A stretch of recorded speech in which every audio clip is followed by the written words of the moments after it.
Do your job, man.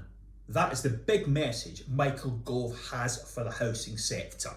And he is trying to help. He has announced that it will be mandatory for housing managers to have professional qualifications. Good thing, entirely agree with that. But as I go around the country, I see quite a different picture.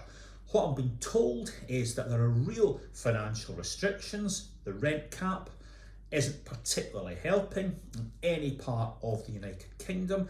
It's tough to recruit staff of any description, never mind ones who are suitable or qualified, and costs are soaring. So 10 out of 10 to Michael for this insistence on professional qualifications, but quite a task to actually get there.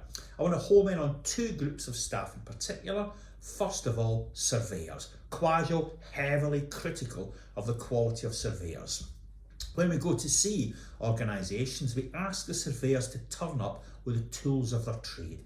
You'll be astonished how few of them have thermal imaging cameras or damp meters. How on earth can they do their job properly? Second group of staff, frontline contact centre workers, managed all too often abysmally. Not allowed to go to the toilet when they want to go to it, held to real productivity targets and ignored by the rest of the organisation, who refuse to take their calls in much the same way the poorest landlords refuse to take the calls direct from tenants. So they're absolutely under the cosh, never get promoted, despite the fact they see the service through the eyes of the public and could make a fantastic contribution to quality. Michael, please, please, please pay attention to the contact centre staff, not just the managers. No single solution to this problem, as is always the case. Now, why am I wearing this t-shirt?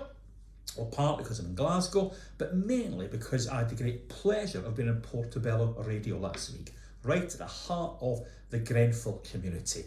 One of the many interesting things they said to me was they said one particular landlord stood head and shoulders above the rest of them. And I thought that was absolutely fascinating. And the reason for that was to do with empathy and the fact that this particular landlord wasn't trying to empire build and do interesting things here, there and everywhere. They were sticking to the knitting and listening to the community. And that is absolutely 10 out of 10. Damp and mould is the big issue at the moment. We want to get out of the damp and mould problem. And recently I visited a couple of estates. I'm not going to say where, but one was your classic stereotypical concrete estate from the 60s or 70s. Others were more modern, built more recently. The tenants preferred the concrete estate because the flats were bigger and didn't suffer so much from damp and mould, because overcrowding is the real big issue in damp and mould, and we won't solve that until we, in effect, build bigger, better homes. So that's the message of this week.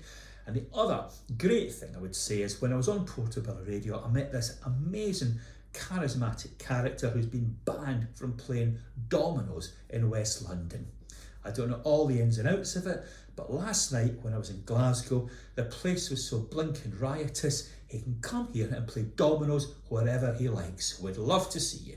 Thanks for your attention, and I hope to see you all again very soon.